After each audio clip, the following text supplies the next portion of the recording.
Hey, j'ai un problème. J'ai essayé de tourner cette vidéo une fois, et il y a un des bouquins qui est tellement difficile à vous raconter, à expliquer.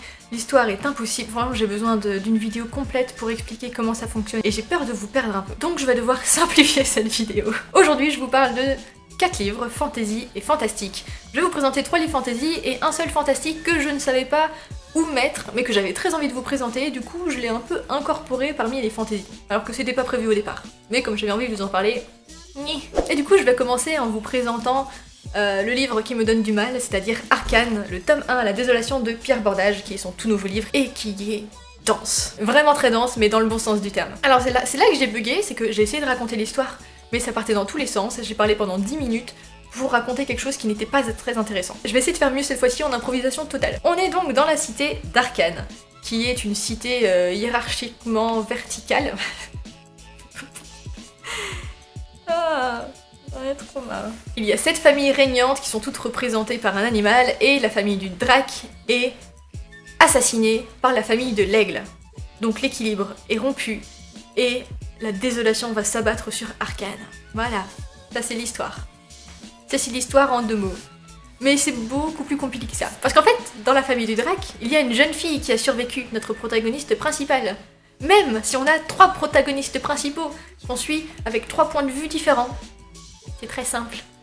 Il n'y a rien de plus simple à raconter. Merci, monsieur Pierre Bordage. Oziel est donc la survivante de la famille du drac, et elle va essayer d'accomplir sa destinée en essayant de retrouver son frère qui a été exilé pour ramener l'équilibre, etc., etc. Elle s'en va, elle s'enfuit, elle disparaît, et elle va essayer de retrouver son frère. À côté de ça, ensuite 2 autres personnages, dont un qui est très intéressant, puisque c'est un enchanteur de pierres. C'est un jeune homme un peu bon à rien, jusqu'à ce qu'il se rende compte qu'il arrive à modeler les pierres selon son besoin, on va dire. C'est pas quelque chose qu'il utilise souvent, puisqu'à chaque fois, il peut s'évanouir potentiellement. Ren, ce jeune homme, il est relié à Oziel, mais on ne sait pas comment. C'est-à-dire qu'ils ont une destinée commune, quoi, qui est de sauver la cité d'Arcane. Et on va suivre un 3e personnage, qui s'appelle Noy, ou Noix, parce que je ne sais pas comment on prononce N-O-Y, qui va se faire embrigader dans un mariage qu'il n'a pas voulu, par la pire des personnes, et voilà. Ça c'est l'histoire d'Arcane. Arcane est dense. Arcane est très dense. J'ai mis 1 mois à le lire, je crois, un petit peu moins, 3 semaines, parce que j'avais besoin de faire des pauses régulièrement. Parce que Arcane est dense. Retenez bien ça. Arcane est dense. Pierre Bordage a un style, comment on peut dire ça, étoffé. Pierre Bordage étoffe son histoire de plein de petits détails, sans passer par des descriptions longues et pompeuses, etc. Non, on fait pas ça. C'est plus toutes les pensées, tous les dialogues, tout est décrit. Ça nous permet d'y être, mais d'y être vraiment. Ce que j'ai beaucoup aimé, et j'ai trouvé que c'était une excellente idée, c'est qu'à chaque début de chapitre, l'auteur nous propose une chanson, un proverbe, une archive du pays d'Arcane, qui nous permet de découvrir la culture, le mode de pensée, et de comprendre quelque chose qui va se passer dans le chapitre. Et j'ai trouvé que c'était une manière de ne pas casser l'action. Par exemple, à un moment, on nous présente une petite créature qui, moi je l'imaginais comme un phasme, qui te rentre sous tes vêtements, et si ça te pique, tu meurs. Ça, c'est une des créatures du pays d'Arcane.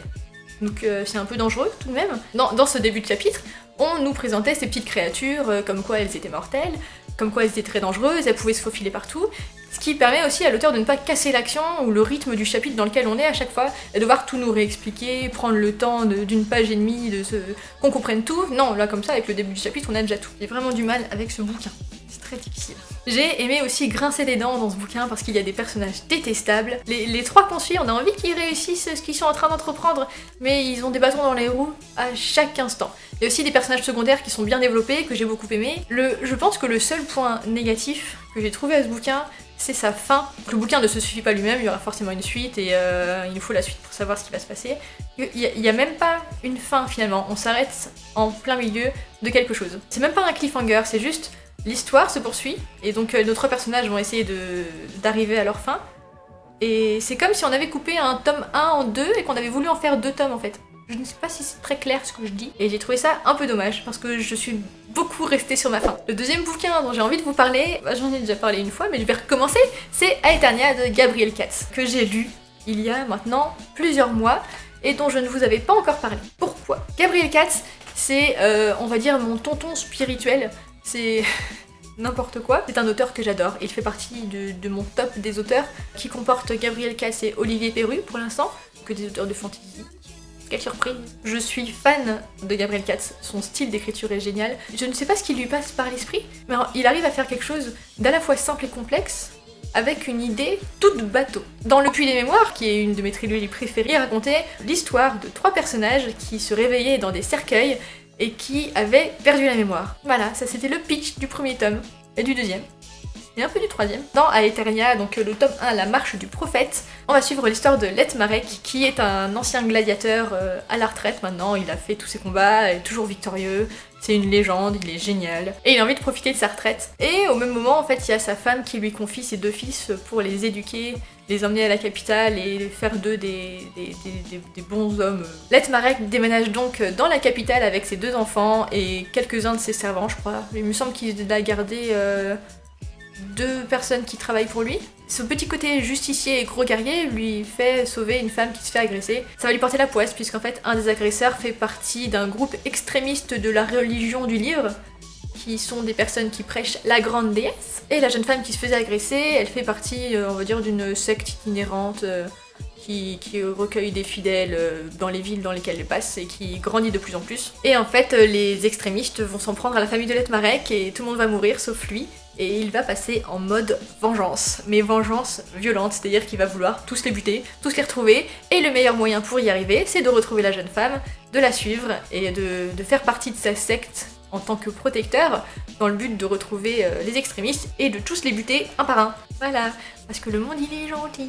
On suit aussi un autre personnage, mais je vais pas m'attarder sur lui, parce que je pense que je ne vais pas réussir à bien en parler, et du coup, ça va pas vous donner envie de lire le livre. En gros, ce bouquin, c'est l'histoire d'une montée de religion, de la peur d'un groupe envers un autre, de sang, de bataille, de Letmarek qui en a aussi trop ras-le-bol parce qu'il a beaucoup souffert et il continue à souffrir tous les jours pour juste avoir été une bonne personne. N'ayez pas peur s'il vous plaît de lire ce bouquin si vous avez peur des histoires de religion.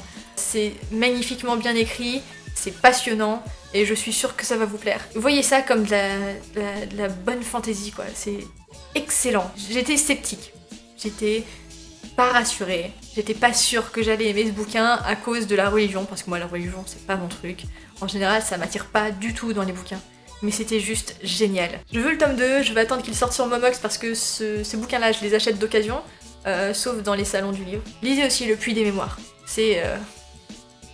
Laissez-moi maintenant vous parler du livre fantastique dont j'avais envie de vous parler dans cette vidéo. Il s'agit des Larmes Rouges, le tome 1 Réminiscence de Georgia Caldera, qui est sorti dans la magnifique collection J'ai lu que j'adore.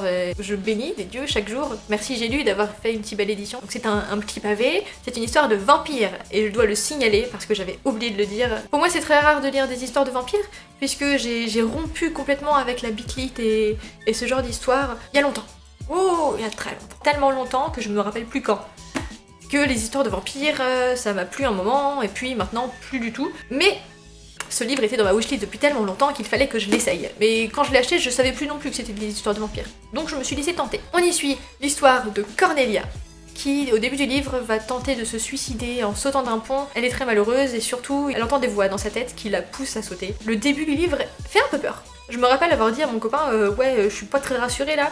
Je vais faire des cauchemars. Suite à cette tentative de suicide, Cornelia va se réveiller avec des lacérations sur les poignets, elle va pas comprendre comment elle s'est fait ça, et son père avec qui elle va vivre décide de déménager dans leur maison de campagne que Cornelia adore et qui est au milieu de nulle part, magnifique maison, magnifique jardin, piscine et tout, la totale. Cornelia, elle n'entend pas que des voix dans sa tête, elle voit aussi des choses qui ne sont pas censées exister, notamment une personne dans un miroir, ou quelque chose qui écrit avec du sang sur les murs, notamment un petit passage où elle se fait scarifier dans le dos par quelque chose qui n'est pas là. Ce sont des mots, il y est écrit « Tu m'appartiens à tout jamais ». Donc dans le genre pas très rassurant, je pense qu'on est un peu au niveau maximum. Je ne sais pas comment vous expliquer ça, mais j'ai plutôt bien aimé ce bouquin, même si j'ai mis énormément de temps à le lire. Et pourtant je vais vous en dire que des défauts je crois.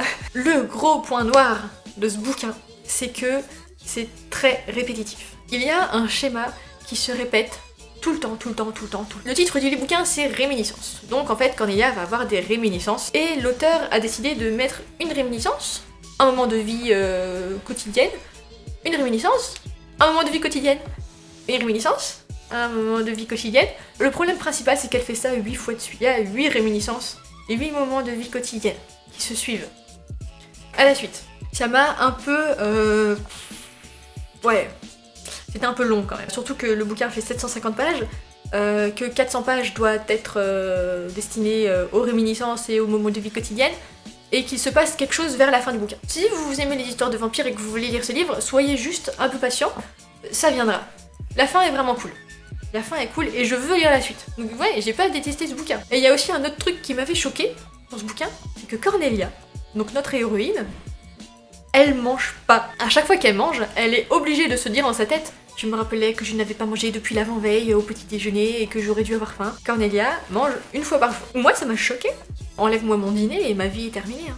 Complètement hors sujet, je voudrais vous conseiller de regarder la chaîne YouTube de Georgia Caldera parce qu'elle a un blog et une chaîne YouTube. Elle est très agréable à écouter, très agréable à regarder aussi parce qu'elle est magnifique. Elle est sympathique comme tout et moi j'aime bien ses vidéos. Donc si ça vous dit, allez regarder. Et enfin, le dernier livre que j'aimerais vous présenter. C'est un livre en VO qui sort bientôt en français et je pense que quelqu'un va être content que j'en parle. Il s'agit de A Darker Shade of Magic de V.E. Schwab. C'est une femme qui a écrit énormément de bouquins. Aucun n'est pour l'instant traduit en français et celui-ci sera le premier traduit en français. Donc je l'ai lu sous les conseils de Robinou qui tanne le monde entier avec V.E. Schwab. Mais il a bien raison parce que c'est super et que c'est une histoire qui tue. On découvre rapidement que le monde de V.E. Schwab et ses pensées sont fantastiques, qu'elle a une imagination qui est juste débordante. Elle nous fait une histoire superbe quoi. J'ai adoré lire ce bouquin. Dans ce livre, on est dans plusieurs Londres différents. Il faut imaginer les Londres comme des couches. Donc la ville de Londres, en fait, ce sont des villes qui ont les mêmes noms, qui ont quelques similarités, mais beaucoup de différences également. Et en fait, la différence, ça va être leur niveau de magie. Notre premier personnage principal, c'est Kel. Donc c'est la personne, je crois, qu'on voit sur cette couverture. Kel a un super manteau, et son manteau, quand il le tourne, il se transforme. Genre, il a plein de manteaux dans un seul manteau. Mais du coup, j'imagine qu'il a plein de poches partout aussi. Quand il voyage, comme ça, il peut s'adapter au monde dans lequel il est. Il est capable de voyager d'un Londres à l'autre. Et il y a très peu de personnes qui sont capables de ça. Dans ce bouquin, il y en a que 2. Il y a Kel et le personnage de Holland, qui est un super personnage. Son job, c'est de faire passer des messages entre les dirigeants des différents Londres. Notamment les 3 premiers, puisque dans le Black London, personne n'y va, personne n'en sort. Il va voir donc les différents dirigeants, faire passer des messages, diplomatiques ou pas, enfin bref, plein de trucs comme ça. Et un jour, il y a une jeune femme qui lui confie un colis. Elle lui demande de l'aide, en fait. Elle lui confie ce colis. Et elle lui dit donne-le à mon cousin à telle adresse dans le Grey London. Il me semble que c'est dans le Grey London, je suis un peu perdue. Donc Kel, parce qu'il est gentil, il le fait quand même. Et en fait, c'était un piège. Et en fait, le colis, c'était une pierre du Black London dans lequel personne ne va. Et cette pierre serait peut-être le moyen d'ouvrir une porte vers le Black London et de répandre la magie du Black London partout. L'autre personnage qu'on va suivre, c'est Lila. Lila, son rêve, c'est d'avoir un bateau, puisque selon elle, elle est une pirate. Et elle est hyper badass, elle se bat, elle tue des gens, elle est trop stylée, c'est Lila quoi. Elle va rencontrer Kel et elle va partir avec lui. Je vous laisserai voir comment. Cette histoire, j'adore la manière dont elle a été écrite, j'adore l'imagination de V.E. Schwab, je la vénère pour avoir réussi à faire ce genre d'histoire parce que c'est une super idée. Et c'est super bien fait. Après, si vous voulez le lire en VO, je vous conseille d'avoir un bon niveau, parce que je me rappelle que le début a été assez difficile pour moi, mais ensuite ça va beaucoup mieux, mais le temps de tout mettre en place et tout. Il y a des personnages qui sont excellents, donc Kel il est génial, Lila elle est géniale, Holland il est génial, il y a 2 grands méchants qui sont géniaux aussi. J'ai hâte de voir la suite, j'ai hâte de découvrir tout ce que Kel va faire par la suite, j'ai envie de savoir ce qui se passe. Le tome 3 vient de sortir, il faut que je l'achète. J'ai déjà le tome 2, mais je l'ai pas encore lu. Et ça fait trop longtemps qu'il est dans ma palle et que je dois le sortir. Je vous recommande très chaudement Darker Shade of Magic, et notamment quand il va sortir en français. J'espère que la traduction sera super. Je suis globalement satisfaite de la maison d'édition qui a racheté les droits, donc je pense que ça va être super. Merci d'avoir regardé l'update lecture fantasy fantastique le plus confus de tous les temps, que j'ai dû recommencer 2 voire 3 fois en fonction des bouquins. Ne m'en voulez pas trop s'il vous plaît, je sais plus comment on fait. Je pense que c'est tout pour moi. Je vous souhaite une excellente fin de week-end. Profitez bien de votre dimanche et je vous dis à la prochaine. Bye!